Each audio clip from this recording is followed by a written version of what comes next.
in an assisted, help me in an assisted format to find the love that I'm looking for. And when the people I've sat with, it's interesting to note that there is a familiar pattern I am saying that I think that we quickly need to pay attention to. And honestly, if after this session you don't get me to work with you, it's fine. One of the things I have done consistently all my life is to provide support where I can provide support. And I'm not going to hold back. I'm not that kind of person that will hold back and say, hey, whatever I can do, let me hold it back. Whatever I can give on this webinar, I'm going to give, because this is something I've done for 24 years. And I'm glad that I think there's a lady, Ebo is in the building, right?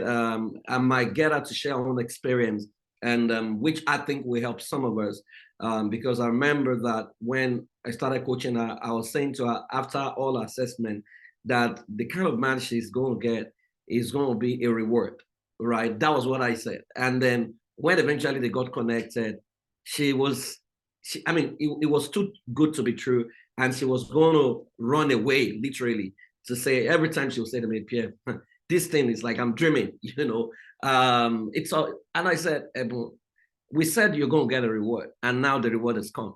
So why are you trying to run away from what God has sent your way and stuff like that? And so I will try and take it slow, and I will send the recording to all of us at this call so that you can listen again to some of the things I want to share, which I think will help all of us and fast track our desire. So please, if you can just get on the chat box and let me know where you're connecting from. What state or what city are you joining us from? Please just go to the chat box.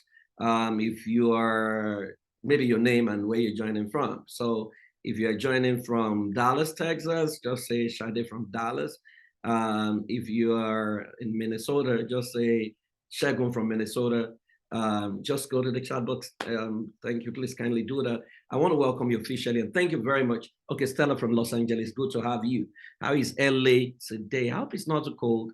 We had a bit of snowflakes in Dallas, not Dallas today, and it's really cold. Yeah, Yaduni from Chicago. Okay, okay, Sandra from New York. Grand Prairie, okay, that's Ebu. Ebu, good to have you here. Good to have you here. I hope I can get you to talk and ask you a few questions. Okay, for me from British Columbia. Wow, that's like -29 or something, what I had today. I hope it's you guys are safe and you guys are fine. Okay, good. So thank you very much. We'll just dive deep into it. Funsho from Dallas. Oh, Funsho, you're not far from me here. Okay, I hope we get to see one of these days. Benedicta from Dallas. Okay, I have my Dallas people, so we can actually have a hangout and a meet sometime soon. Okay, so I'm going to be talking to you, Kenke from Missouri. 5 roadblocks to unlocking your ideal spouse. I want to say, full disclosure, and I'm going to be very honest here, that one of the maybe the single most important factor that has made finding the right person so difficult, you don't want to believe it, are the dating sites.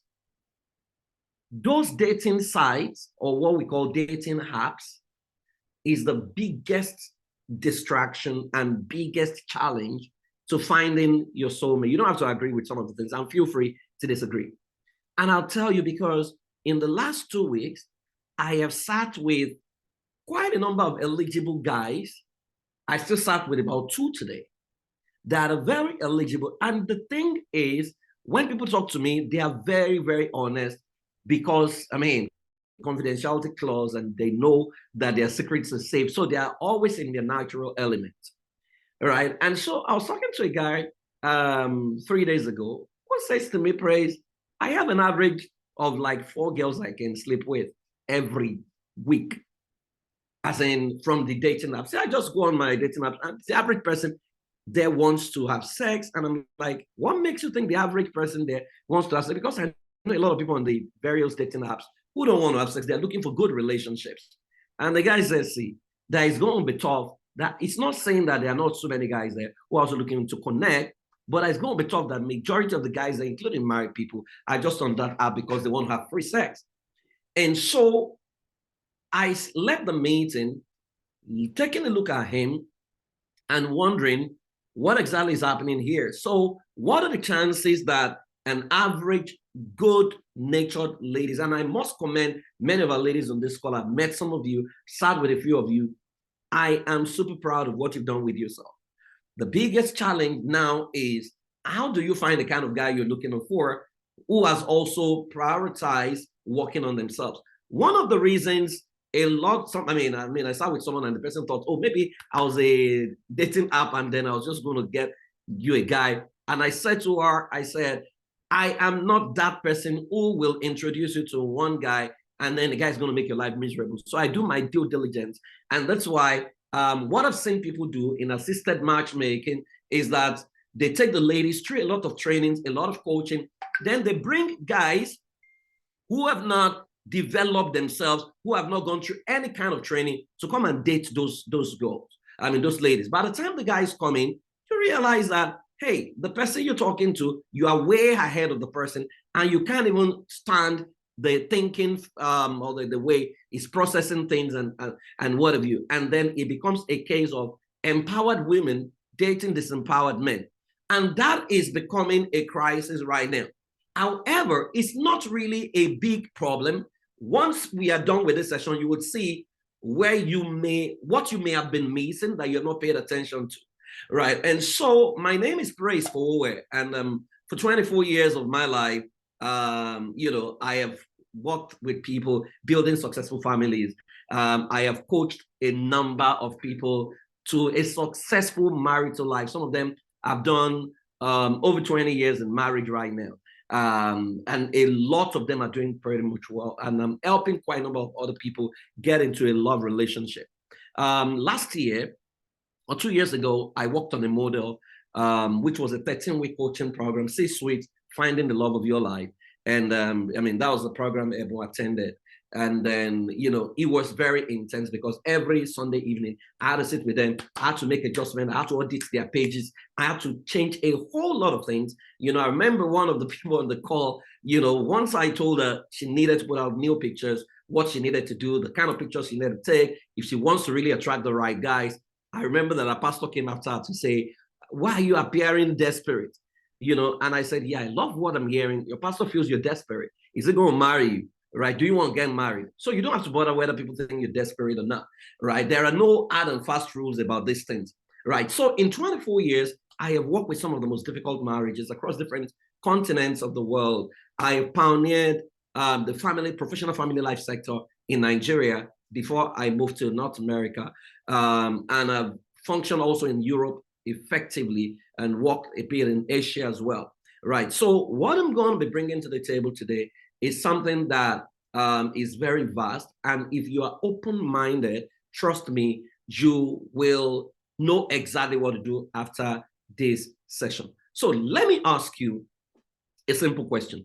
And I want you to be very honest with yourself and put the answer on the chat box. When do you want to get married? Isn't that a weird, very weird question? Right. But I need you. It's a household. We are very free.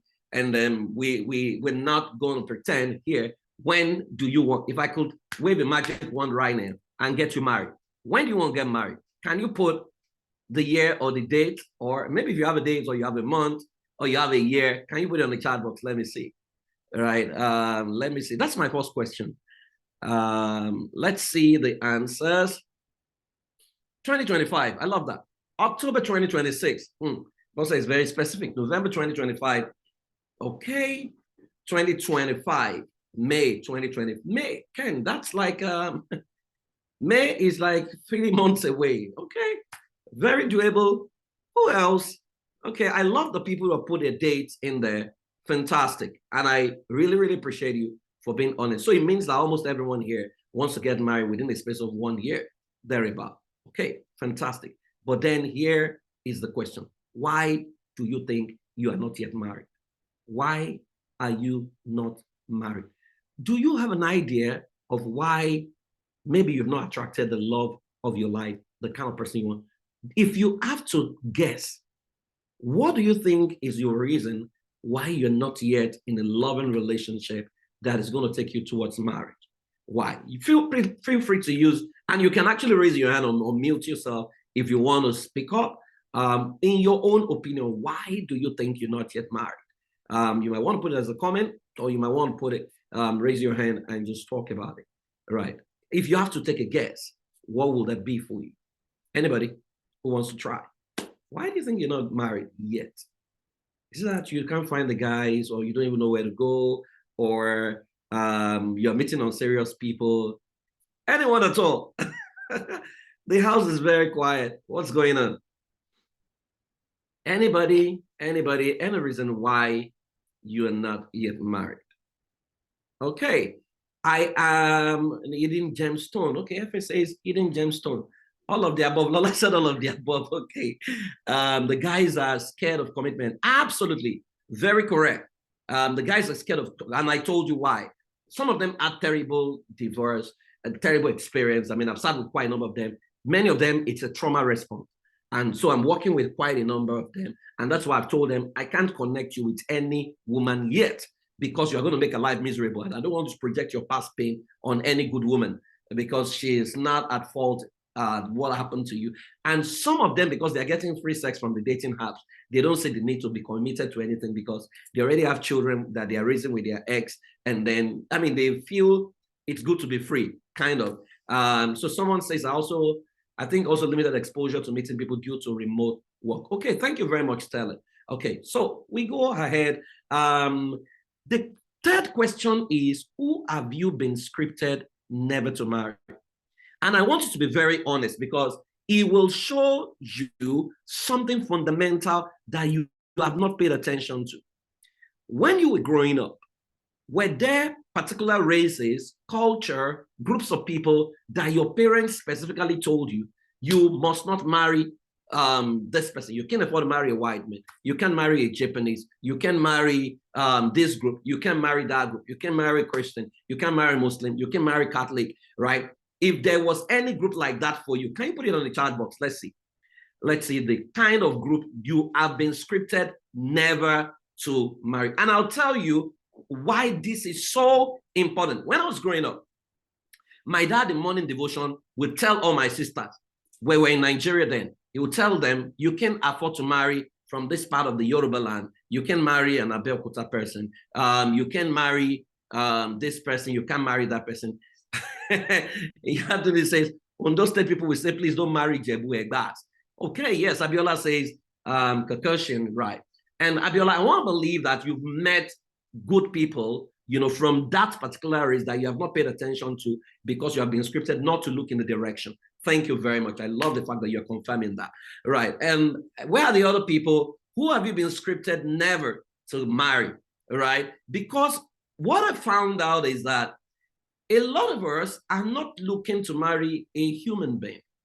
We're looking to marry a race, a tribe, a religion. We're looking to marry a group, right? And so you have been literally conditioned not to pay attention to certain groups of people, such that if the right guy that will make your life good and awesome shows up in that particular race, or from that particular tribe, or from that particular religion, you don't even have the capacity to see him or her, because of the scripting that has been done to you that you are not even aware of. And I have seen that consistently. In fact, quite a number of the people I've worked with successfully, their mind, until their mind opens up to the possibility of finding love outside of Africa, that's when they eventually find love. Because a lot of good people are going to be passing you by regularly, that you're not paying attention to them because you are fixated on looking for a particular group of people.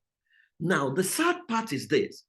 Many of us who live in North America, by the reason of the kind of job or the profession that you are involved with, you have been unconsciously scripted to move away from the behavior associated with the pigmentation of your skin or your skin color, right? So if you're an African woman, by the sector you work, by the certification, the schools you've been through, and the positioning, you are not literally the typical African woman or the typical African man. But guess what? You are looking for the skin that aligns with your reality and not the behavior that aligns with your reality. So some of you might be here, maybe you no longer love to cook because, I mean, your job is so busy, you work in a sector that doesn't afford you that opportunity. And so you literally grew yourself out of that kind of woman. But guess what? You are still looking for a typical guy who runs with the operating system that says, my wife must cook for me. Whether we're in America or not, she's got to cook for me. She's got to follow exactly what I say. She has no voice. She must only be seen, only be heard. Is it hard or not? She must be seen and not heard, and things like that. That's the kind of guys you're surrounded with. And so, meanwhile, you have an entire group of men elsewhere who don't have the buyers, who don't have that challenge because of the way they were raised. But you're not going to look at them simply because you have been scripted not to give a chance to certain groups of people. So love may be passing you by regularly. Sometimes some of my clients, I've only had to help them make that simple adjustment. And then suddenly they just realize that good men are available all around. It's just that they're not saying that. Now, let me give you a simple data to show you what the damage that could have been done to you that you're not paying attention to. Because tomorrow morning, love may pass you by and you may not say it. So if I can open you to a state we call expanded awareness a little bit, such that if love wears the skin color of a Japanese, you can spot him tomorrow. If love wears the skin, appears in the skin of an Australian, you can spot her tomorrow.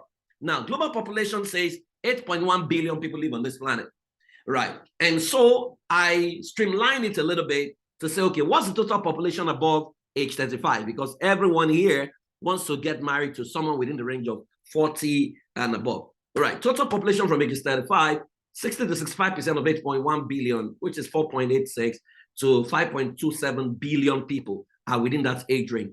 Men above age 35, about 2.4 billion to 2.6 billion people. Women above age 35, about 2.4 to 2.61. So data is showing us that the global population is saying that there are more men than women. I struggle to believe that, but that's what data is showing, right? I don't know how true that can be because I've always had a feeling that there are more women on this planet than men, but this is what data is showing. But let's take this a little bit further, right? And then, so if you look at the global estimates of 35 and above across various continents, right? If you look at Asian, you have about 4.7 billion total population of Asians. Above 35, you know, men above 35, you can see about 1.42, and women above 35, 1.140. There about Africa, above 35, you have men above 35. So if you are looking to date an African or fall in love with an African, you are restricted to about 317 million men. And among those people, you have the uneducated. I mean, Africa is the hub of, Nigeria, especially northern Nigeria, has the largest number of out-of-school children. So you have an entire population among these 317 that have not been to school. Among this population, you have some of them who are gay. So you can eliminate those ones already. Then you now have the ones that your parents have told you you couldn't get married to. If you were a Yoruba person from Nigeria, you couldn't marry an Igbo person. You couldn't marry a Fulani person. So take those ones out.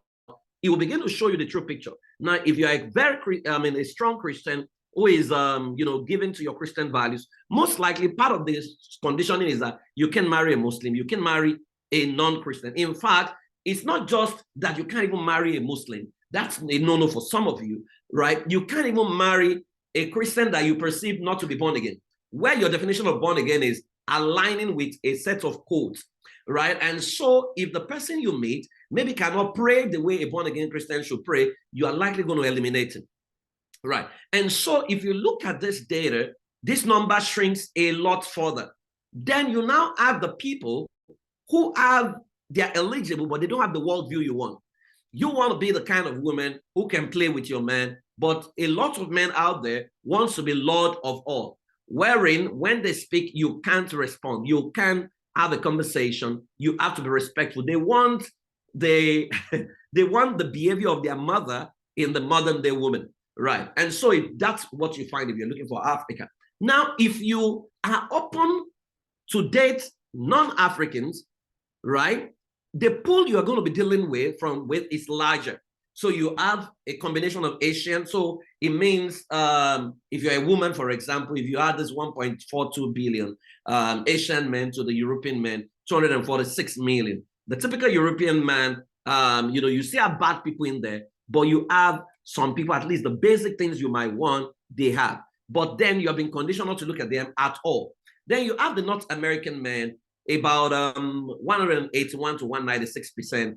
For women, 179 to 194 million thereabout. And so if you had these two, then you expand your net further. South American, maybe you want to marry a Brazilian or you want to marry an Argentinian, right? Argentine, you have 119 to 130 million, right? Oceania, you have about 13 to 14.1 million. Now you can literally see that the possibilities that exist, right, is a combination of all of this.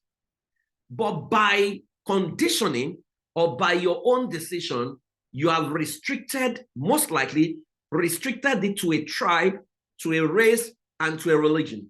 So what happens is if Jesus Christ shows up as your lover, as a North American, as a South American person, you are not likely going to give him a chance, no matter how good he is, because you have been conditioned not to even see him, let alone engage him in a conversation that moves in the direction of love.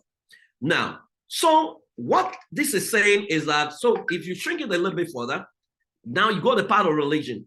If we go back to Africa, it says that about 49% Christians and 42% Muslims. So estimated age again, about 274 to 235.2. Then you have the Orthodox, the non-Christians. You have all kinds of people in that. Now, it then shows you that one of the biggest challenges you may be having is the fact that the people that love you, especially the ones that raised you, your dad and your mom and your uncles and your aunties, they planted a software in your mind that you were not aware of. And what that software does is it deletes, eliminates, exaggerates, stereotypes people that do not fall within the radar of what has been planted in your mind, right? So if I ask you, and I want to be very honest, how many of you have met a non-African guy that was well-behaved?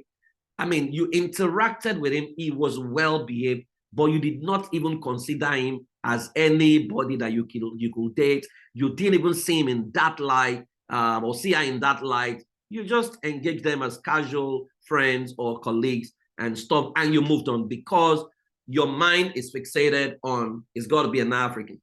Anyone like that, can you type yes? And I need to be very honest with yourself in this meeting. Anybody? Let me see your yes or your no. This house is very quiet. What's going on? Looks like I'm talking to myself. Okay, so if you understand, okay, good. So Malara said no. Okay, fantastic. So it means you are very much open to dating all kinds of people. That's fantastic. Okay, where are the other people? If you fall into that category, you can type yes or you can type it no. Okay, thank you very much, Funshaw. Bossa says none, right? Maybe some of us are not even meeting new people, right? Maybe we're not even going out of our way to meet new people. And that is a big issue. That can happen in North America because we can be so fixated on our work that we don't even have time. Sometimes we don't even know where to go, right? And that is very key. Okay, Abiola said I'm very open. Now, singleness is defined as the state of discovering the very core essence of your life, which includes your uniqueness, and accepting it without apologies, including embracing your shame and keeping your focus on it. The state of wholeness is attained in you in service to God and humanity. Right. This is the fundamental state of life. Now, one of the things I have found in my work with a lot of people, okay, Funshaw says, can't date people of another religion. Okay, that's fantastic. And that's a valid choice. It's okay if you can date that. Some people are open to that. If you are not open to it, it's also good. Now, so singleness means taking a walk on working so hard on yourself. Now, some of us have been in the first love before, first marriage, second marriage, and it didn't work out. Now, when I sit with many of my clients and I'm working with them, I don't believe what they say to me when they say, Praise, I'm totally whole. I run basic assessment. And the assessment shows clearly that what they think the problem, what they call the problem wasn't the problem. Some of the issues predated marriage because at the point of making the first choice, there was already a lot of compromise that they were not aware of. And that compromise had happened from the way they were raised. For example, I don't know how many of us on this call are firstborn child. You were a firstborn child. One of the things that could have been unconsciously planted into you is the tendency to be taking responsibilities for your siblings. While you were growing up, your parents even punished you for the misbehavior of your siblings. Unknown to you, what they have successfully done, they've planted a seed in you that makes you perpetually become responsible for other people, including the irresponsibility of other people. So as a woman, if you are in that firstborn category, what you begin to do is you now start to take risk. You meet a guy, the guy is struggling, then you feel, oh, well, it's a human being I can support. And you start to support and you give your resources, you give everything, you give all the support. And then you realize that after marriage, maybe this guy is not fit for it. Before marriage, he just dumps you and he goes with someone else, right? And then the cycle continues again. And so when I'm doing analysis for people, we're able to spot that. And I say to them, until you uninstall that self-sabotaging software, you will consistently attract needy people into your life. And that has been the story of many people. So what are the 5 roadblocks to unlocking your ideal spouse? Number 1 is poor network, right? Quite a number of people I've sat with, I realized that FSS called my name already. Oh my God, I hear that all the time, right? Poor networks. Now, for those of you who want to get married, and please, I have 13 people on the call, so I need answers. How many of us here, you have at least 5 friends in your life who subscribe to your values and they also want to get married? At least 5 who share similar values. They are your friends. 5 of them, they are also ready to get married. Anybody else? If you don't have up to 5, all my friends are married. Okay, good. So it means you have 0. How many people like that do you have in your life at the moment? If you have 1 or 2 or 3, you can write on the chat box. If you have none, just put 0 there. I need us to be very practical with this. Okay, 1, 3. Bossy has 3. Okay, that's interesting. I have 3, 4 people. Acquaintances 1. All my friends are married. Lola said 0. Okay, fantastic. So for those of you who have 3, right, then it means that your case is actually very easy, right? Because we can just figure out what is disturbing, what is standing in the way and fix it and change what we need to change and position you to be attracted to them or have conversations with them.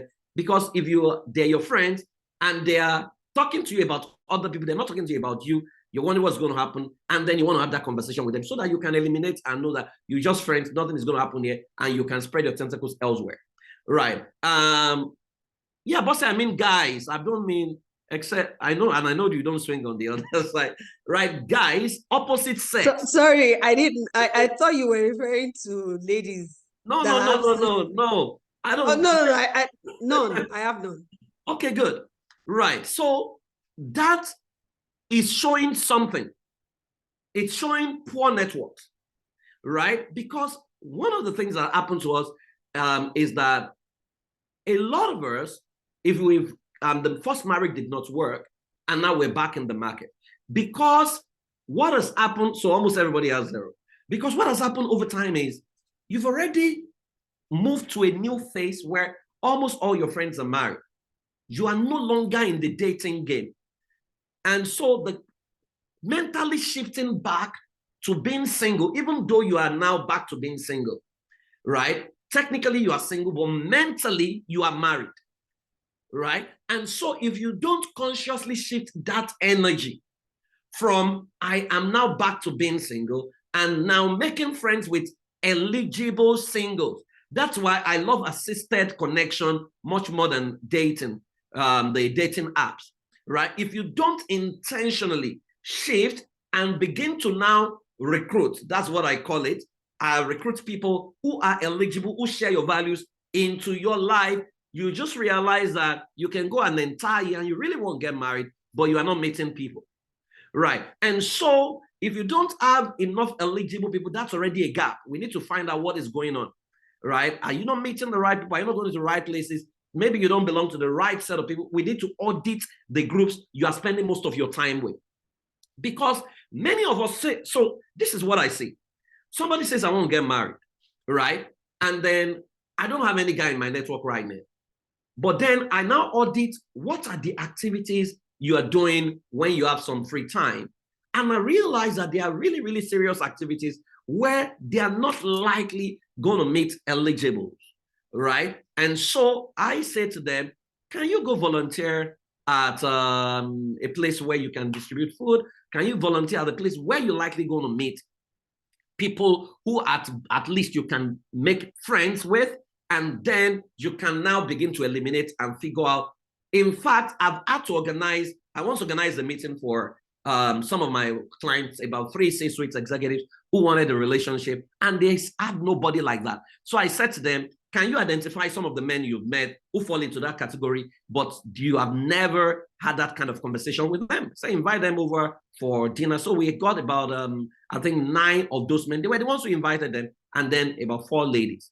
Right. And so we had scripted the MC of the event, the kind of questions to ask. And those questions were intentionally designed by the 3 of them. I designed the questions for them to check out the thinking, right? To put the men in a state where they are checking the core and they are checking the thinking, how they will respond in various situations. I mean, they were doing all kinds of games. And so at the end of the game, the 3 of them were able to narrow down on who they want to pick among the guys that showed up, right? And I told them, feel free to pick 2, right? And go on dating with them and see what comes out of it, right? And that was how those ones solved their issue. Because I tell people that the greatest power you have is the power to attract who you want into your life. In fact, you can be in control, especially if you're going to second marriage, you can be in control of your own recruitment. That's what I call it, right? So you need to ask yourself, if you have 0, what groups or race are you unlikely to marry and why? You want to troubleshoot that conditioning to be sure that, because there are some of you here, you're supposed to marry maybe an American or marry a British person or marry a Canadian, but you are still looking back to them finding you someone from Nigeria, or finding someone from Kenya, or you just want the black skin. Maybe there is a bias that you need to overcome, but see, if you still insist that's what you want, there's nothing wrong with it, right? But I'm just saying, if you really, really want to find love, love can show up in various races, in various culture, across various religions. Now, what is your network strategy? That's the next question I'm going to ask, because a lot of us don't have a networking strategy. So at the end of the day, you go to the, some of my clients, what I do for them, I tell them to go to the coffee shop, and I tell them to observe something that is nice about any guy or any babe. So for example, if the person has a good wristwatch or has a good shoe or has anything that is admirable about them, just go talk to them about it, give affirmation and say, wow, I love your wristwatch. Wow, it looks so good. I've never been able to pick the right wristwatch for myself. By the way, my name is Bosse. Do you mentor people on how to pick good wristwatches? Because it seems like you have that's a conversation started, right? After you started the conversation, exchange numbers and say, okay, so when do I start my lessons?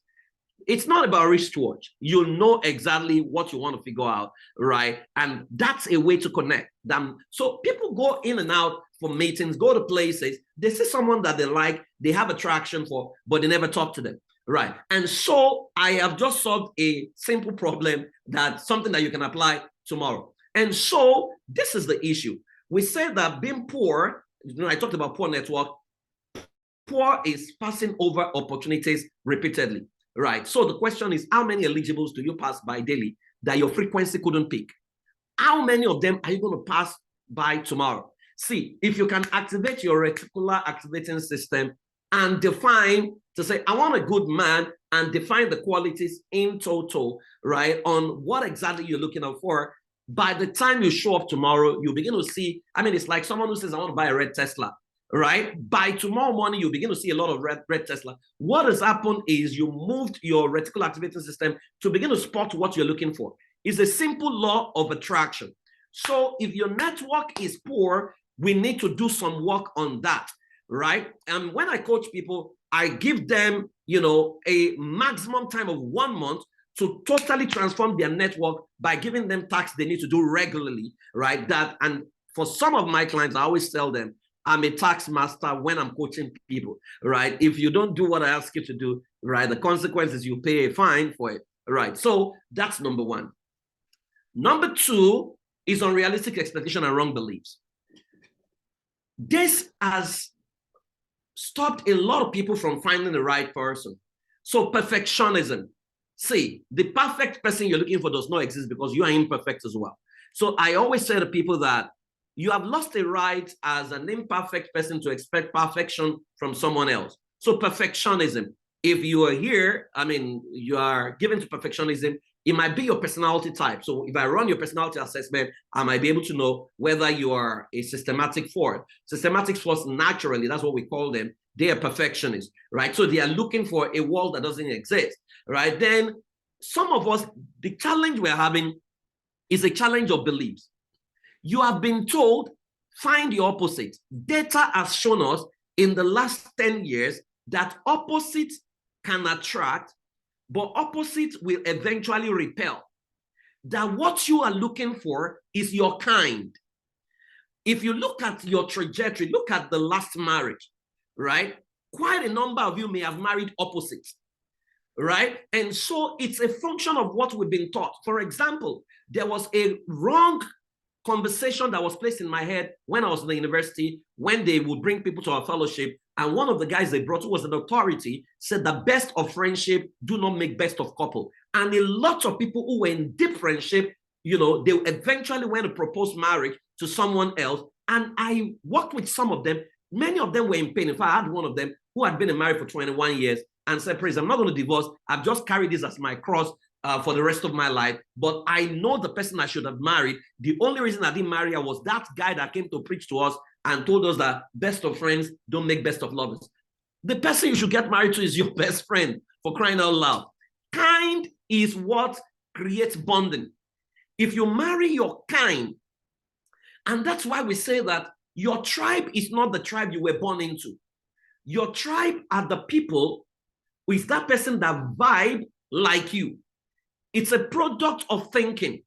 To say there are people who think like you, that when you sit with them, you can literally feel their vibe, feel their energy. It's almost as if you've known yourself forever, right? Because if you dwell in the realm of opposites, right? And you're posting about the pin and the balance. Thank you very much. If you sit around opposites, this is the problem you're going to have, right? You're going to attract, so you would say that you are a quiet person, so you want someone who can talk and talk and talk. But you see, after a while, if it becomes a talkative, it's going to wear you out, right? And he wants a chatmate, but you don't have capacity to be a chatmate, but then you've gone to fall in love with that person. After a while, you begin to have quiet time mode in your family because you are not a kind. Kind in values, kind in beliefs, kind in mannerism, if possible, kind in temperament. Because many of the times, what we've been taught is, okay, you know your temperament, so married. There is no aspect of the temperament that human beings don't have the capacity to grow.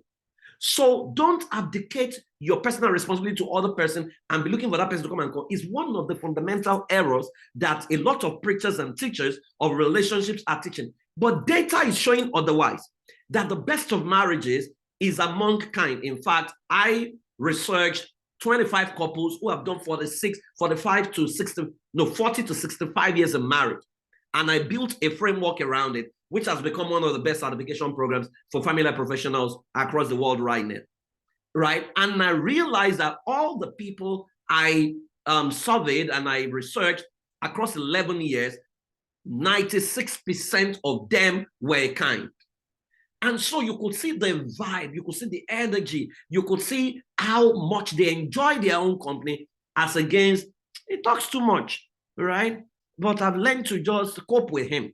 That's not what you want. So unrealistic expectation and wrong belief. And so the question is, are your beliefs in alignment with what you truly want, or they are sabotaging what you desire? And who is reinforcing your beliefs, right? Because there are people you listen to that compound your problem. They'll give you 1,000. By the time they finish talking to you, you can't even find anybody to marry anymore because there's a lot of stereotyping. One of the stereotyping is men are logical, women are emotional, right? That's not something you should be listening to anymore. Every human being has got logic and emotion. In fact, let me make this clear to you. If you have been married before and you've left married maybe for 5 years, and in those 5 years you have lived by yourself, you have raised the children by yourself, or maybe with limited support from your ex, there is a strong tendency that you have switched from your emotion side to the logic side. Because living alone as an independent woman, you are manifesting from your masculine energy. And what that means is you are taking decision, you are giving instruction, you are taking care of your own, you are paying mortgage, you are doing all these things, right? And so it means you are using more of logic. Part of the challenge you are likely going to have is when you meet someone, what the person is going to be meeting is your masculine energy. I had to tell a friend recently, I said, when you be the kind of guy you want, you need to, I gave her the ritual to do that shifts our energy from the masculine back to the feminine energy. Because if you are dealing with someone who is not evolved, and what they meet is your masculine energy, they will have a problem to say, oh, no, she's too hard. She's too harsh. No. She's not feminine. She's not homely. What they are saying is that if they were evolved, they would have known that, I mean, being an independent person, that's what I should expect. And so what we now do is, as we begin to date, if I understand what you're going through, I can help you shift it, right? And that's why I always say to people, especially women, once you start finding yourself in a love relationship, the first thing that needs to change, right, is that once you get home from work, don't go to the kitchen, just go back to your room, wrap your arms around your body, massage your back a little bit and say to yourself, Boss, welcome back home to the baby girl called you. Now, this simple activity will shift your energy back to your feminine mode as against the masculine mode, right? But you see, every human being, manifests logic and emotion. The one you have utilized the most is the one that becomes very pronounced. So when people teach women are emotional, so you have a lot of men who can stand strong women because they've been told that a woman has got to be weak. And people teach that all the time. Oh, the first thing of a man is respect. The first thing of a woman is love. Every human being needs respect and love. And so men are, our responsibility is being reinforced. Women need to respect us, but we don't want to hand that respect, and we don't want to respect these women. And so the more this is taught on the pulpit, the more it makes your job very difficult, because as an empowered woman, you're not going to meet this empowered man, and it's looking like they're not saying you are arrogant, you are too manly, you are too masculine, you are to this, you're to that, right? And it's because you are looking for a skin color, because there are people that can deal with that energy that are used to talking to strong women who don't have a problem. The only problem is that you don't want to marry that skin color. And that takes me to number 3. Right. I'll soon be done and I'll take questions. Lack of self-awareness. This is very key. And I found this in maybe 8 out of every 10 clients I've worked with. Lack of self-awareness. And that talks about your personal style. You know that who you used to be is no longer who you are. And that's why one of the things I do for my clients is to take them through a session called the user's manual. The user's manual is like your own personal document that articulates who you are, including how you get angry, your deal breakers, your fantasies, your preferred kind of choice of men or girl, women, where they can be found. It articulates all those things and put them in proper perspective, right? And then once that is clear to you, then we can now work on your personal aura. I teach a concept called aura management, which is basically, it works all the time. And I was sharing with someone that I learned aura management by observing Marilyn Monroe. Marilyn Monroe, you all know a story. Marilyn Monroe was I mean, from a dysfunctional family. She was the one that dated Jeff Kennedy. From a dysfunctional family. And then a man picked her up and began to pimp her for some low-class people. She got into the acting sector and all. So another man took her over as a manager and says, you know, you're too beautiful to be servicing all these small men. So the guy created a mantra, what we call affirmation for her. And the affirmation was specific. You know, something like, from today, everywhere I step into, I only have high-class men, highly evolved men who are authority figures. Their face turns in my direction, and they are the ones who want to date me. They are the ones asking me out. They are the ones who want me in their corner, and they are the ones I'm dealing with. You know, created that mantra and made her recite it 5,000 times every day. Right. Now, how you know that your aura has gotten control of you is when your mind can repeat it to you without you even reading it. So her mind began to relate it back to her, such that she began to live in anticipation of those kind of men. So when she steps into a space, she's in gratitude to say, the number one man here is the one that wants to have me as a girlfriend and stuff. That was how she found her way to the White House. That the president of America was the one who dated her, of course, as a side chick, right? And so I know that the personal aura, well, I mean, I've tried this and I know it works, right? And so your personal style, your personal aura, your user's manual, I talked about that. Then if you have trauma, let me tell you what trauma does. If you have, how you know you have overcome your trauma is when you think of your ex, you don't have bitterness in you. When you speak of your ex, you don't speak of him as, you know, someone you still hate. You speak of him as someone, you know, who did the best equal with what he knew. That if he knew better, I would have acted better, right? That's the way that's how you know that wholesomeness has been attained. Now, if you have not processed your trauma, here's what happens. Every human being is an energy field, right? And so every time you move around, you are emitting frequencies. I mean, if you know energy science, you understand what I'm saying. You are emitting frequencies. Now, if you are a very good-natured woman or good-natured man on this call, you emit your good nature and you are attracting good-natured people into your life. It's a symbol of attraction. However, if there are unprocessed trauma in your life, what you're likely going to also begin to attract are good-natured people with unprocessed trauma. And that's why if you check, maybe your ex, when you met him, he didn't look this mean. She didn't look that bad, right? They look good. Maybe you met them in church, or you met them in mosque, or you met them in school. You know, they look good. You overlooked some of the things that you should have paid attention to, you know, and they took some of the boxes.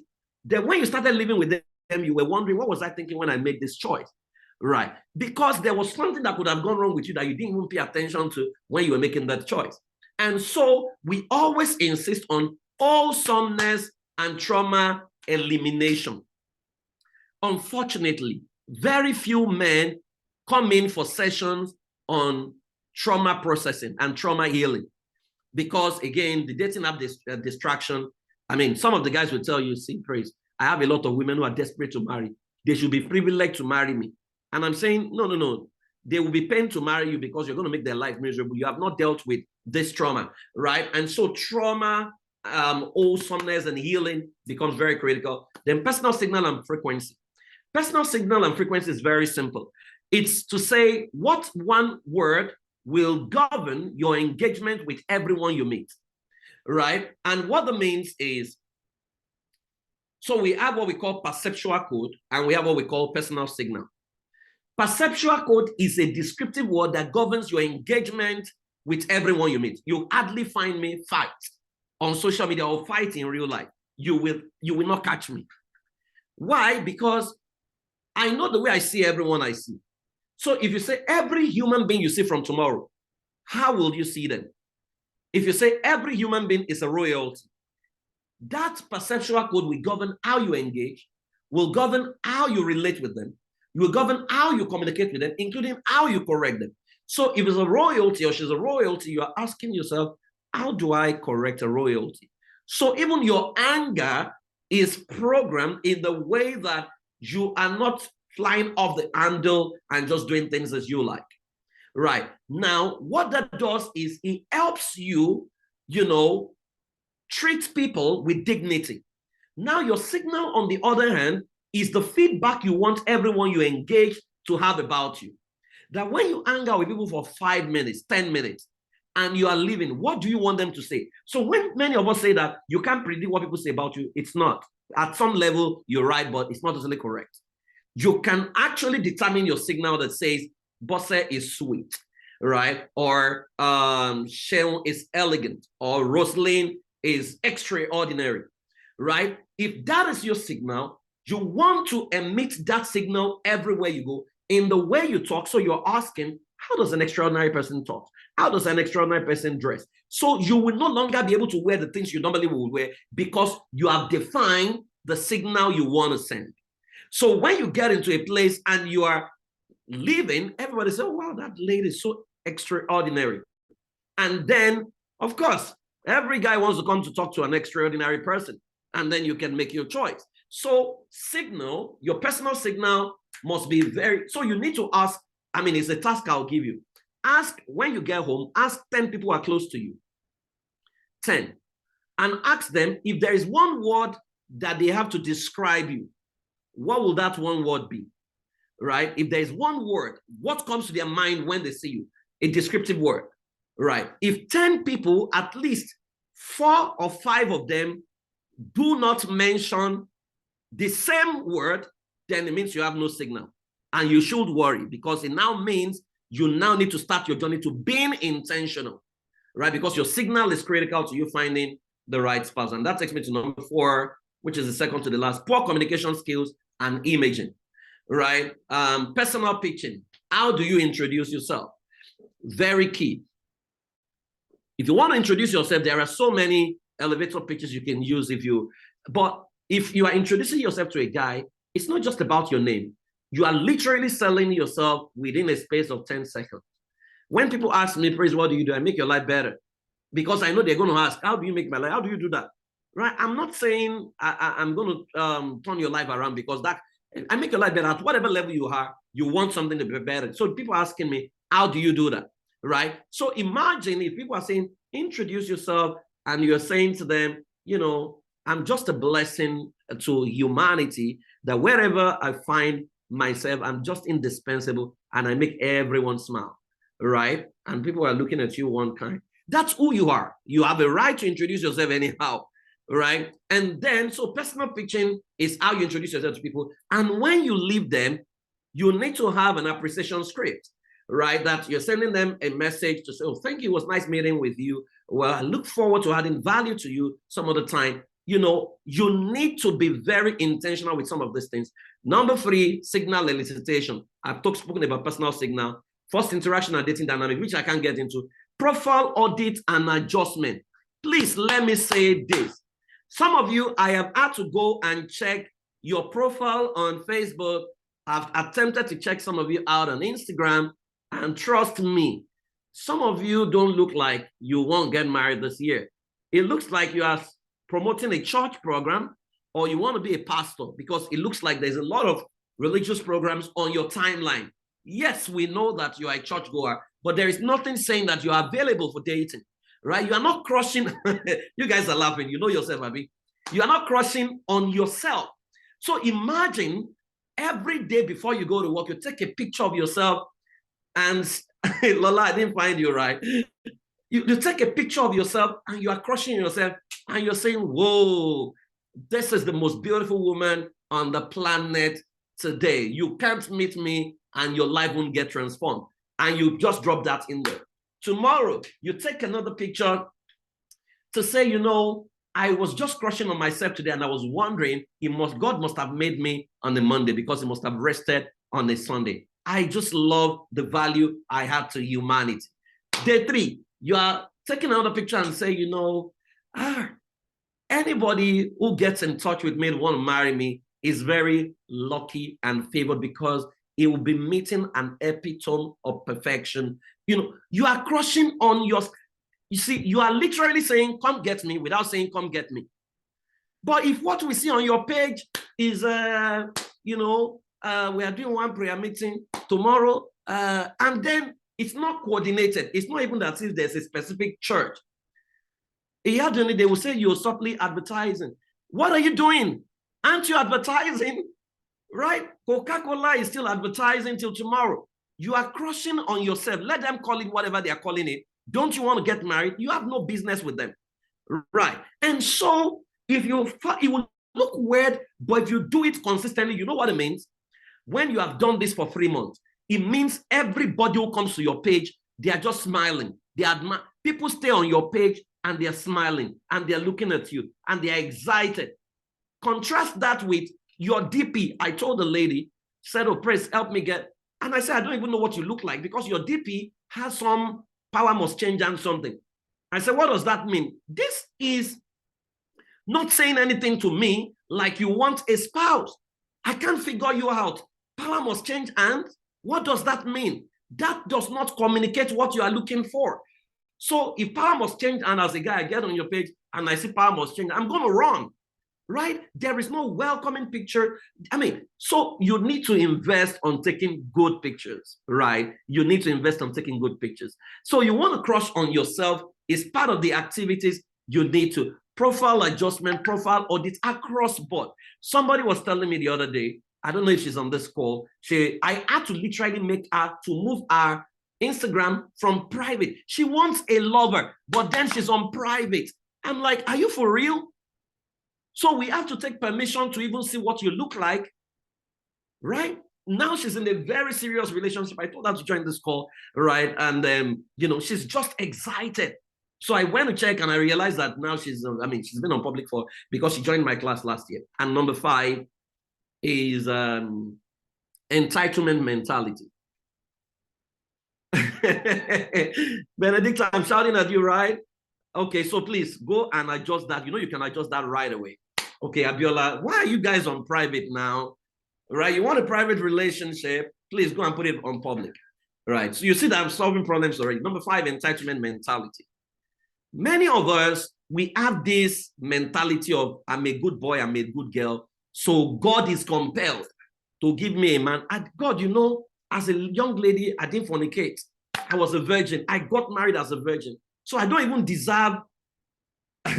For sure, I need to reassess. Please come and hire me. Let me help you assess it. And let me say this. When I'm checking out your social medias, I put myself in the mind frame of someone who is looking for a spouse. To say if I was looking for someone to marry, would I even want to spend 1 minute on this page? That's what I do. Right. So I put myself in that state. So good gun, bad, good boy mentality. I've kept myself. Why do I deserve this kind of spouse? So the next person I'm meeting must be an angel. Excuse me. And some of us resent the bad people we knew who have gotten it right and they think their family is working. Right? You are not saying it out, but deep down, you have this resentment towards them.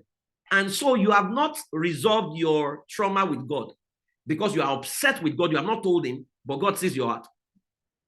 Because you can't understand why you would have served God so much and then what now happened to you happened to you. You don't deserve divorce, not you, because you were prayerful, you did everything, fasting, sowing seed, tight, you were tighter, everything they say you should do, you have done it, and yet divorce still happens, right? It's an entitlement mentality. To say, why should it be me? Why shouldn't it be you? Right? And then low people skills. Some of us need to work on our people skill, right? You need to understand how things work, how communication works. Then some of us, I've done 25 days fasting. It's inevitable. The guy must show up. Yes, the guy will show up, but understand that every time you are trusting God for a spouse, God is aware you are praying. The devil is aware you are praying. The devil knows you have given God ultimatum. God, within the next 1 month, he must show up. So the devil is able to introduce someone into your life who looks like a miracle, but then the person is not a miracle. It's going to make your life miserable. I don't know how many of us have been in that situation before, right? Always understand. So I tell people, after you have prayed and you have told God, giving God ultimatum, 1 month, he must come. Somebody would show up. If you scrutinize it properly, that might not be God. It's the devil sending someone into your life to distract you from the real person, right? So I always tell people, don't give God that kind of ultimatum. Losing links. Some of us lose links. Not every person that comes into your life will eventually date you or be in a relationship with you. Some of them are a link to the main person. Some of them are able to recommend you. See, one of the people that attended my class last year, I was having a conversation with someone who just got through a divorce. I knew the guy, good guy, faithful, loyal guy, family guy, but the wife just went berserk when they got to America. And then from day one, she wanted out. And so it was hurting, right? But he's a little bit older than me. So he was saying, praise with all you do. Don't you even have a good woman? I said, I have a good woman, but she's in Canada, right? Say, okay, praise. Can you just talk to her? I said, I'll talk to you because I know the two of you are ready. So I just made a call. By the time the two of them would get back to me, she showed me a call or they spoke for 4 hours. And the guy says, praise, thank you for introducing my friend to me. Said, we have a lot of similarity. I said, because I know the two of you, so I know what, and right, I think they're meeting themselves over the weekend or something, right? So entitlement mentality, you need to snap out of that, right? And don't be in a hurry, please. See, I will try my best to coach you and give you strategy on everything you need to attract the right spouse, right? But you need to understand that love will show up. In fact, in many cases, I don't introduce clients to my eligibles to my clients. They attract the right person into their lives by following basic framework, right? But the challenge is, if I give you a task and I say this task is 15 days, and then you find one that you're uncomfortable with and you refuse to do it, what you've done is you have altered the production cycle, right? And because I say this one, I can't see myself doing, will I not be advertised? That was what someone said.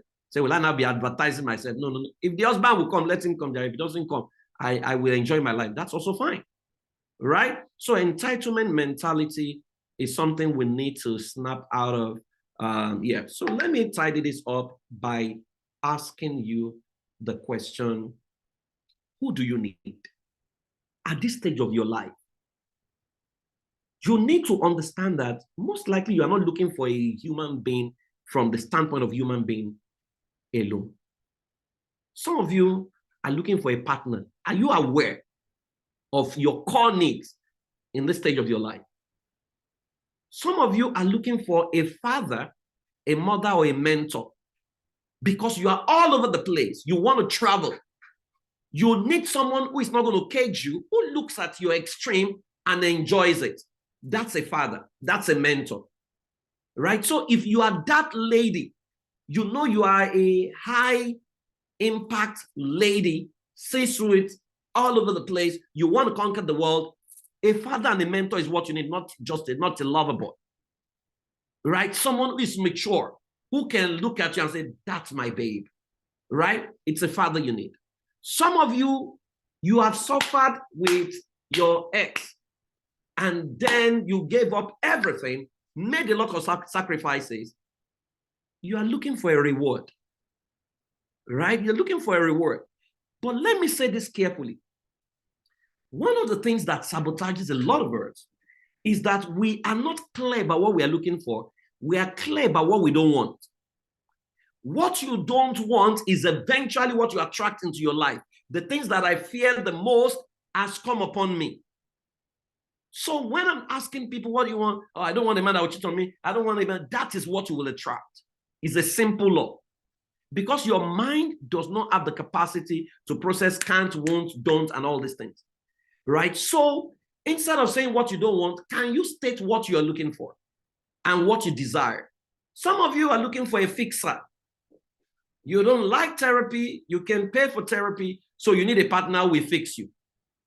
Right? Some people are looking for a sponsor. So I want a baby girl life. I want to be a guy's wife. Right? I don't want to spend it. I want someone who will spend on me, a sponsor.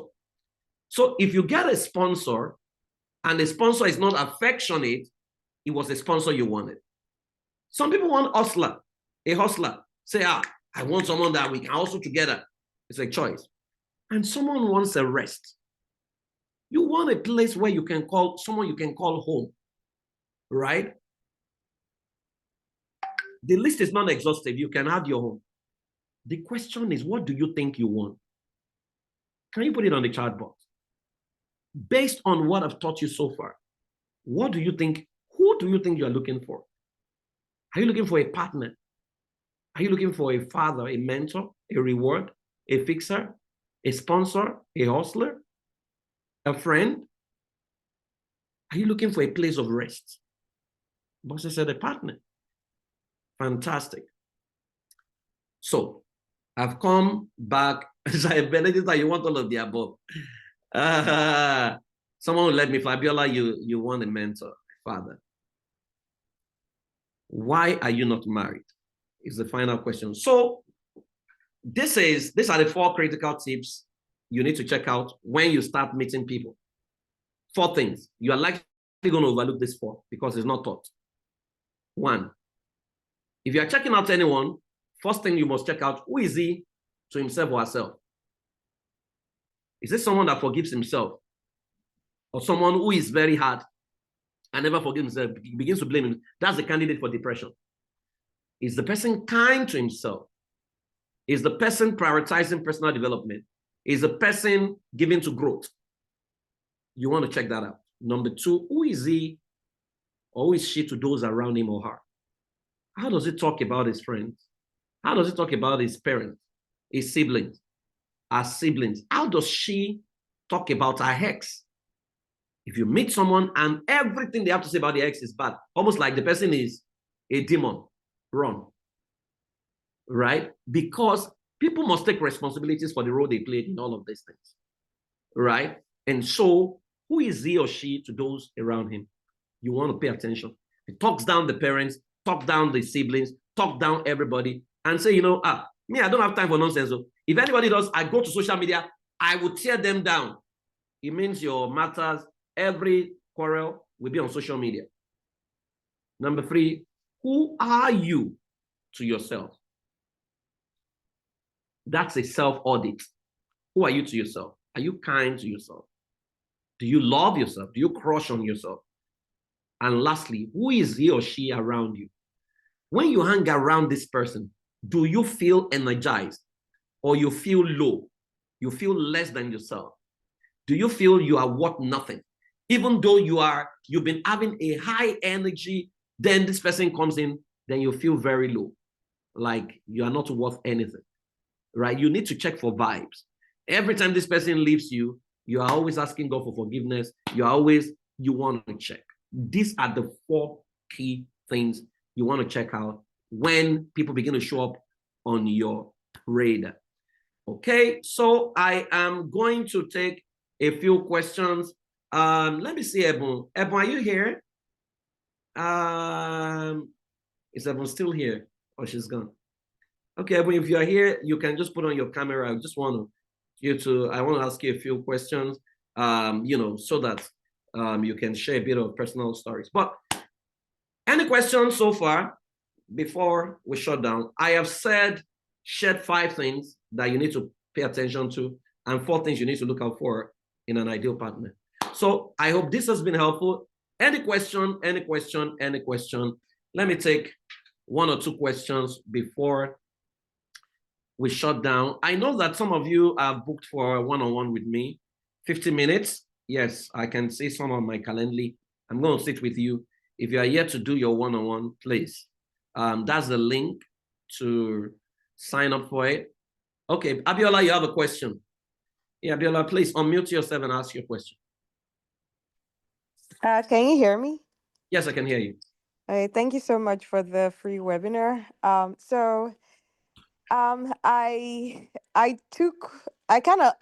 kind of created opportunities for myself by creating a small group for mature singles at my church. And my church is pretty large. However, and I've had men come talk to me, but I don't seem to still, be getting, the type of man that I would want to eventually settle down with. So like what else Yeah. would you advise? like that I could do. Okay, thank you very much, Abiola. By creating the WhatsApp group for your church, you already define the kind of men you're looking for.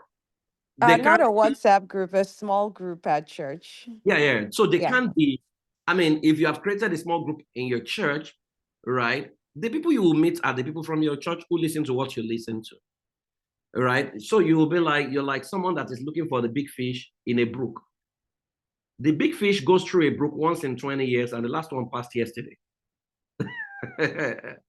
So, is there a possibility of expanding that group to say, oh, if you have friends who are not necessarily church members, who also needs to belong, yeah, you can invite them. Or, like I did for those three C-suites, create an event, bring them to a control place.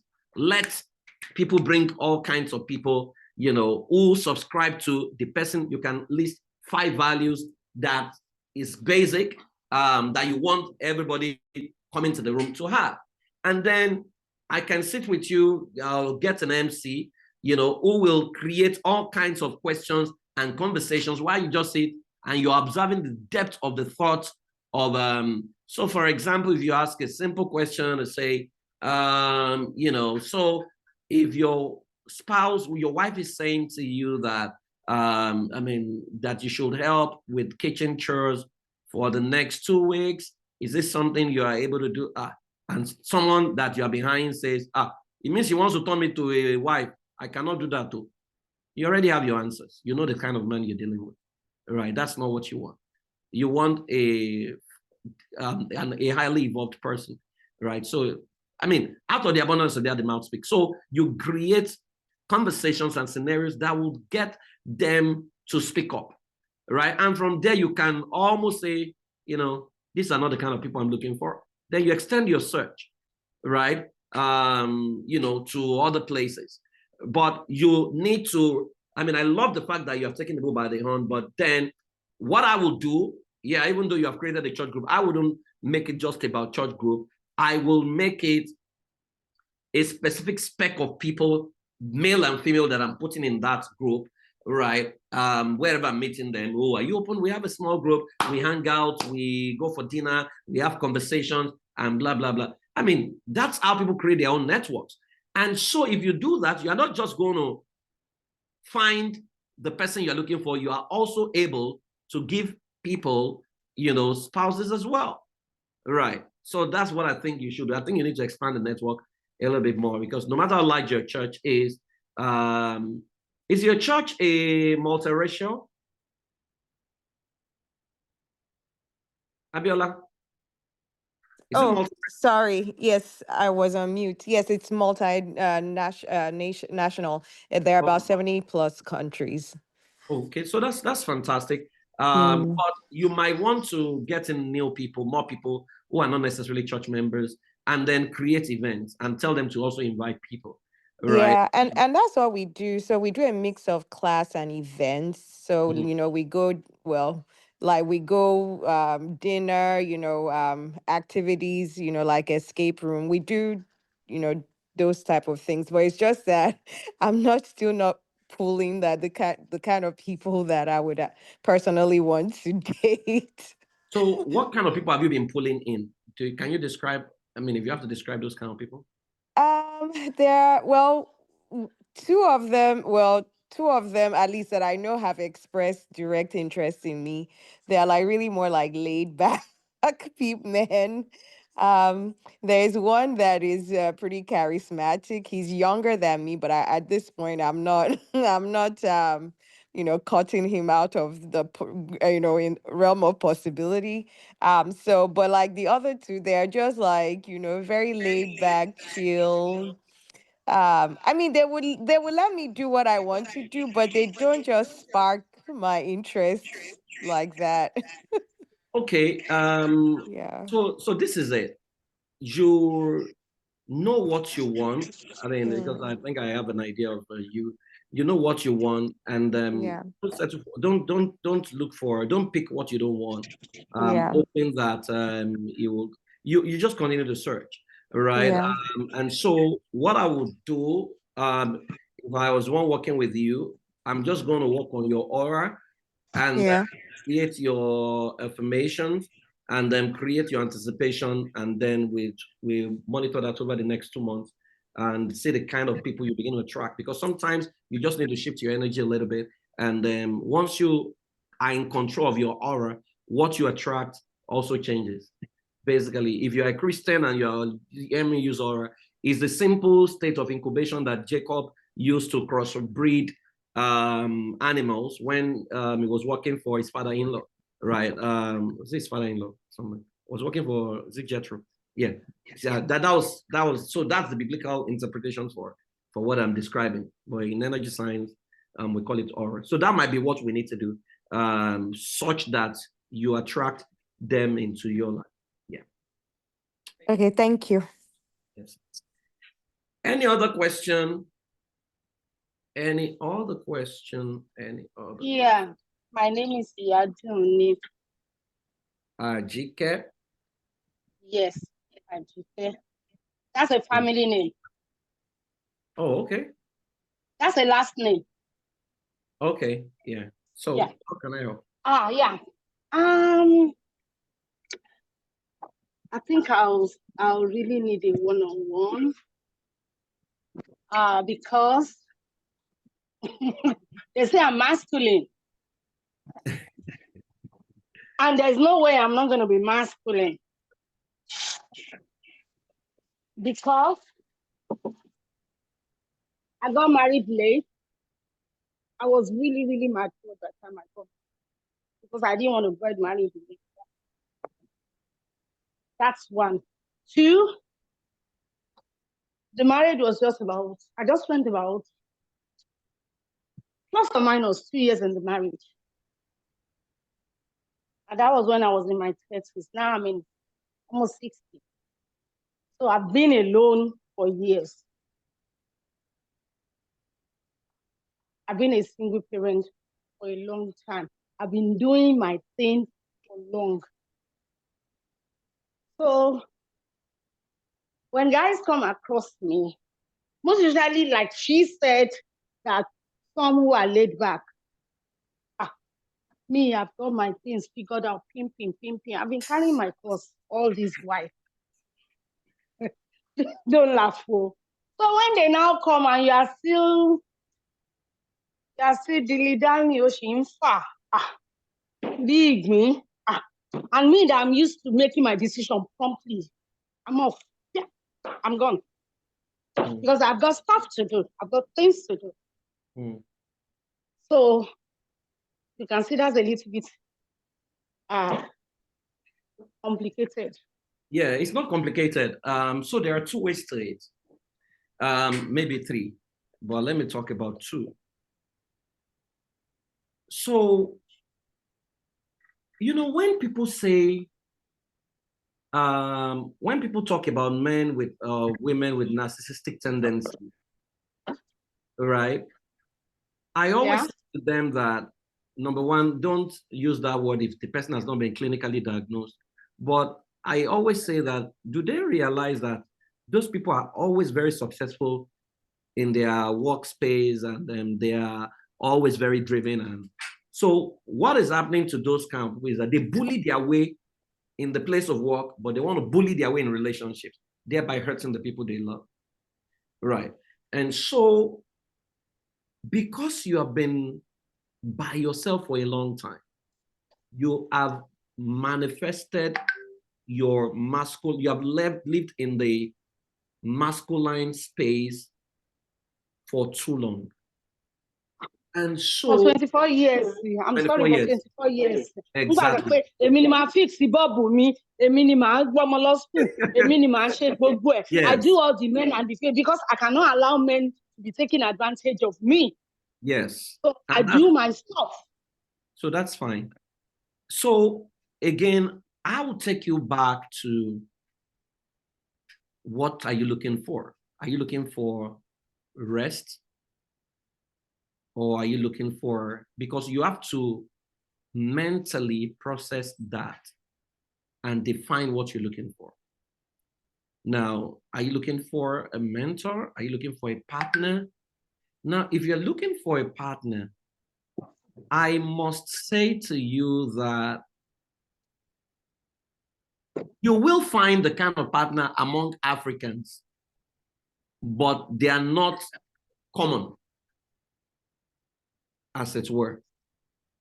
You can find, but they are not, it's not your regular spec, right? But you may be able to find this kind of person I believe you are looking for in other race. So you need to be a bit more open-minded to say it doesn't have to be African, right? That's one. Number two way I would approach it will be for you to master how to shift energy, right? Wherein this masculine tendency has served you, it has protected you, it has prevented people from taking advantage of you. But now you're attracting a lover. A lover is not coming to take advantage of you, he's coming to love you. Because you can, it's like military people, if you have met a military person, you notice that they usually have PTSD. Because they have gone to war, fought, killed, avoided getting killed, that even when there is no war, they are still mentally processing war. So because you have functioned in a mode for too long, that now if God gives you a reward or puts you in a resting place, gives you someone that is a rest, you are already used to working, you're already used to doing something, so you are still trying to, okay, let's fix the ball, let's fix it when it's not needed. So you'd realize that what may happen is, even if the person comes and says, you know what, Auntie Yaduni, I can afford to take care of everything you will need, right? Do nothing. We'll get the best chef in the world. You realize that you will still not be relaxed. You will still want to do something because you are used to doing something. It's almost like... It happened, I ran away. It happened, I ran away. Good. So what we need to work on is your, first of all, number one, your capacity to accept and receive love without suspecting love. Because if love shows up for you, 1,001 things is going through your head about love. So what does it want?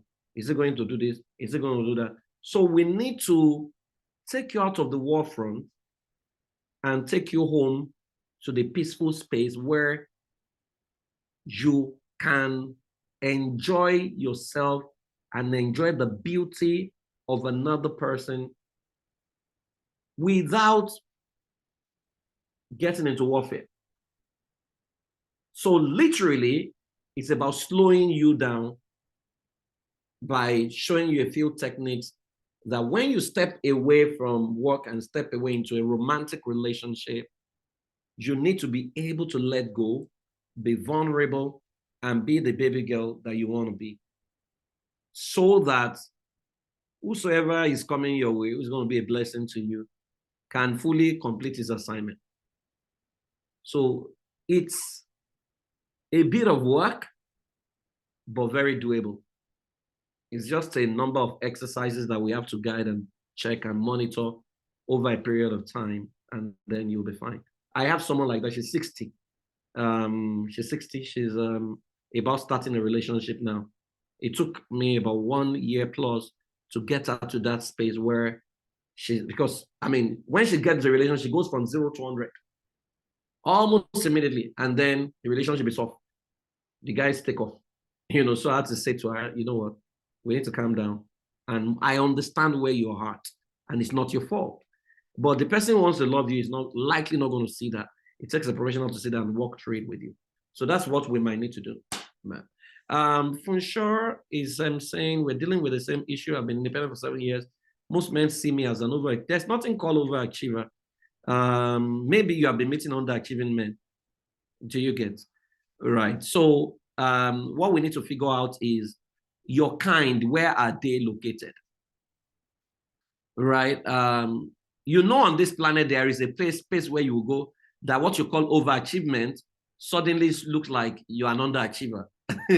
So it depends on the kind of people you are, and it's sad that a lot of people are intimidated by things when the woman is actually looking for a being to connect with, right? They just naturally, I mean, from where we're coming from in Africa, there was a time they told ladies not to buy a car because a man will not marry them. What kind of thought process is that? So a transportation equipment is making the guy feel insecure. So why should anybody even marry that kind of a person, right? And that's why all of us on this call who want to find love, we must be open enough in our mind to say, love is what I want. It's not just a tribe I'm looking for. And it's not just a race. Because I can bet that from tomorrow, love begins to show up on your radar. But you have to be able to identify love and accept love. Yeah. So any other question? Okay, Dr. Ebon is around. Yeah, Ebolomo, I just want you to I want Hello, you to, Pierre. yeah, how are you doing? Hi. Yeah, before we go, I just wanted to, I mean, share a bit of your experience in journey to finding love. Hi, everyone. Good evening. It's morning here because I'm joining in from Lagos, Nigeria. Thank you, Pierre, for all you do.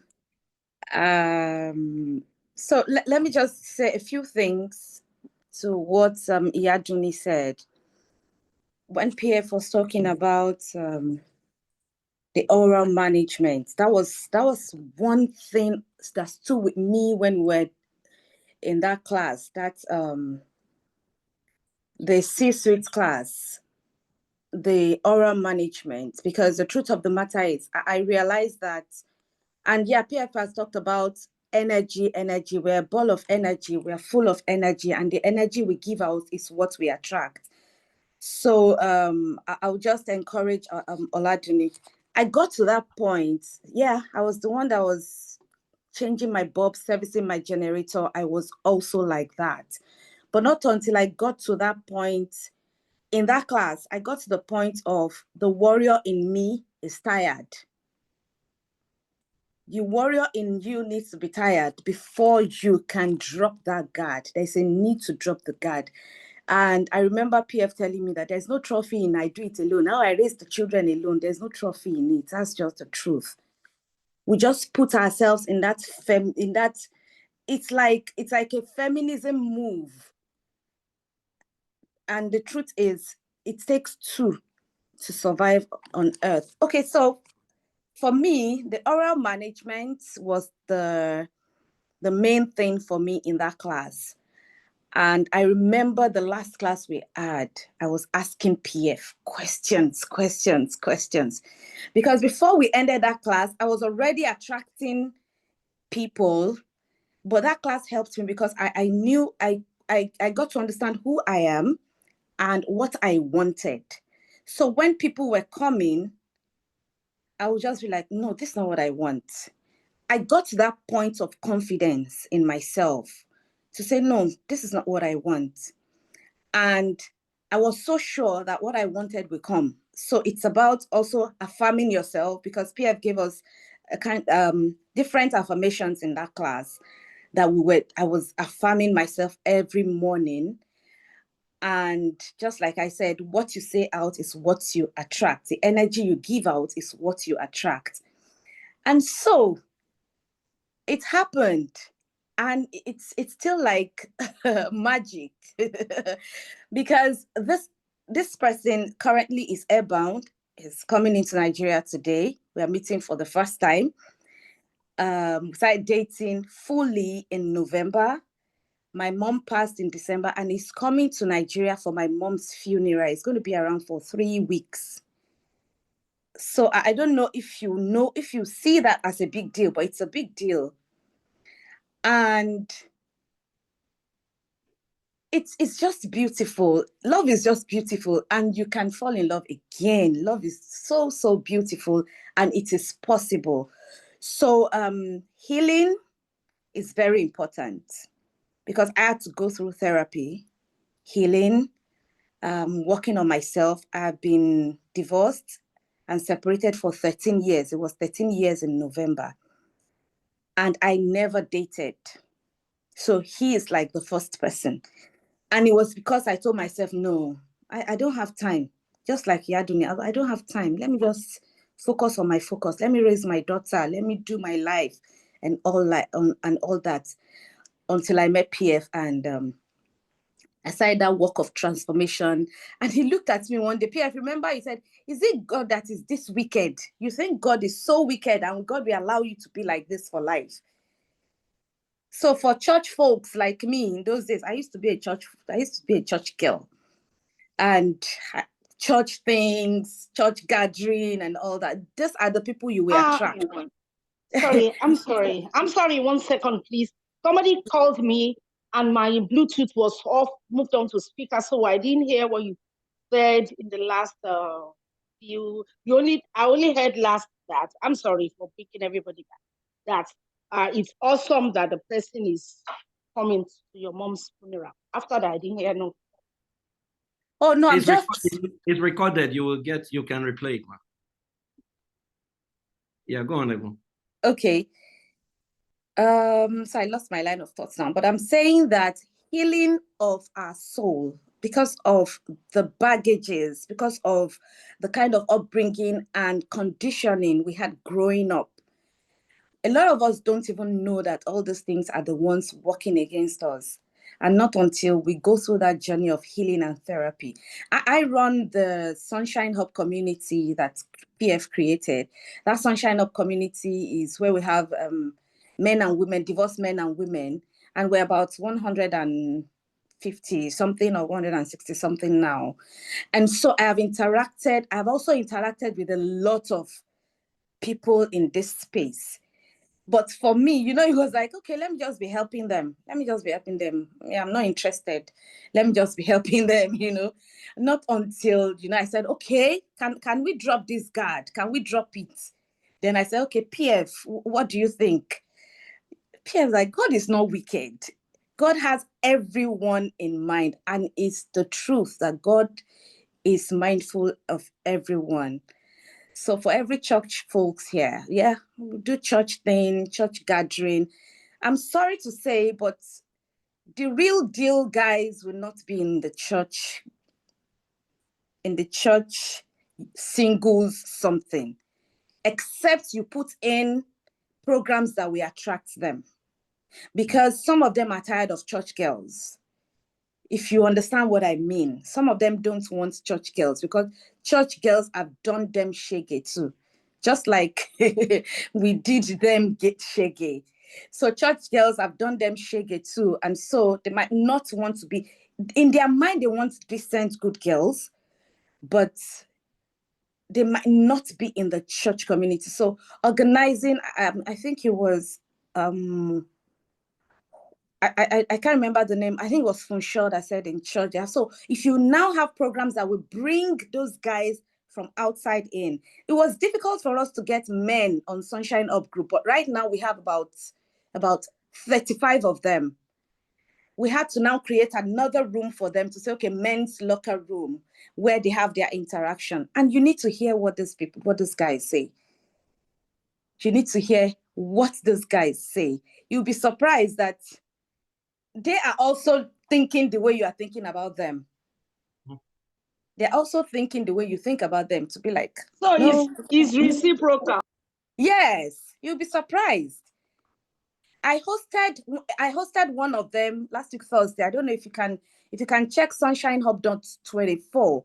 I hosted one of them on Instagram Live. The recording is there. That we spoke extensively. You'll be surprised what those guys also have in mind about us. So it is now mindset thing. What energy are you giving out? Because that's what you will attract. But you can find love again. And it's Thank very you, Ebon. Thank you, Ebon. Thank you very much. God bless you. Now, let me tell you something that Ebon did not say. When she started dating the person that she's with right now, and then she became afraid. And why was she afraid? I mean, they've not met this person, and then the person does business in Nigeria will put money in her account. right? Yeah. As in not some small money, like hundreds of millions in account, right? So she was afraid, and I was like, see, this person is serious with you because nobody plays with their money. He's never met you and he's doing this, right? That you ask for a reward and God is sending you a reward. So accept it, because for some of us, love that you are looking for can show up. Accepting that love is another ballgame entirely, because it might look too good to be true. And at the end of the day, because some of us are not even aware that we are afraid to receive love. We love to give, but we hate to receive, right? And I don't know how many of you are on this call. When they call, make a call, come and donate, maybe in church, you are the first to go out. You give and give and give and give, but then you struggle to receive because you were scripted to give to your siblings and all. So a whole lot is possible, my people, and I can't wait for you to succeed in your love journey. For those of you who have booked your one-on-one, your 50 minutes, I'll see you in the next 1 week. Somebody has asked me, what other programs do we have? Yeah, so I have the 13-week C-suite executive. I think I'll try and do it. I'll send us a mail to sales when it's starting. For those of us who want to be part of that, but it's very intense. It's just once a week. We come together. You watch some videos I've recorded. You watch the videos, and we come to class and do strategy on what you need to do across 13 weeks. Very intense program. If it's something that interests you, you can plan to attend it. That's it. It's a 13 weeks program. You can do a scan code and go read it up. Yeah, there's opportunity for payment plan if that's what you want. But if you want me to work with you one-on-one and you don't want to do because this is a group class, but everybody's personalized in that class. But if you want to do one-on-one, it's pretty much more expensive. Maybe you don't want to work with a group. You can talk to me privately. But much more than that, the 50 minutes is the most important thing I would recommend everyone should go through, because with that, I'm able to help you see. We run assessment in that 50-minute session, run assessment, run your marital readiness assessment, run your personality assessment and one other assessment. And then we can analyze and see, okay, where are your kind of guys located? User's manual is a critical part of this class. And then the oral management that I recommend for everyone. It works all the time, right? So thank you very much for showing up this evening. If there's no other question, I think I have done a good job. Trust me, you will find love again. You will smile again. You will get it right. And love will chase you, that you become very confused and be asking, who do I choose among all these people? Because good people actually exist. They are out there, and I'm sure you will find them. So thank you very much. I celebrate you. I'll send the recording to you by tomorrow thereabout. You'll get it in your inbox. But I'll see some of you, and then some other day we'll see. And in case you find love eventually, see, I don't have to be your coach, but I'm really, I'll be excited for you. Invite me to your wedding. I love to attend weddings. I love to do one best, right? And if it's a white guy or a Japanese that you find, or if it's Elon Musk, let us know. I'd like to be a friend to the wife of Elon Musk. Okay, guys, thank you very much. Thanks for showing up. I celebrate you. Have a fantastic day. Let us pray together, if you don't mind. Lord, we thank you for bringing us together. Thank you for your people. Thank you for what they've been through. And thank you, Lord, for their willingness and desires to find love again. Father, Lord, you know your word says that none of us will lack our mate. A cattle on 1,000 hills belongs to you. So you know where their partners are. You know what you want for some of them. For some of them, is a reward that they need. For some of them, they need healing from trauma. We talk about the comfort of your Holy Spirit, and we ask, oh God, that you will connect them with the right partner, people who are genuine, people who are authentic, and people who will love them and give them rest. Lord, from tomorrow, you will give them the capacity to see all the people you are sending their way. We speak to the atmosphere that from tomorrow, the God, genuine and authentic people, they are kind. They will start to attract them in Jesus' name. Thank you for answered prayers. In Jesus' name we pray. Amen. Thank you, everyone. Bye. Good night.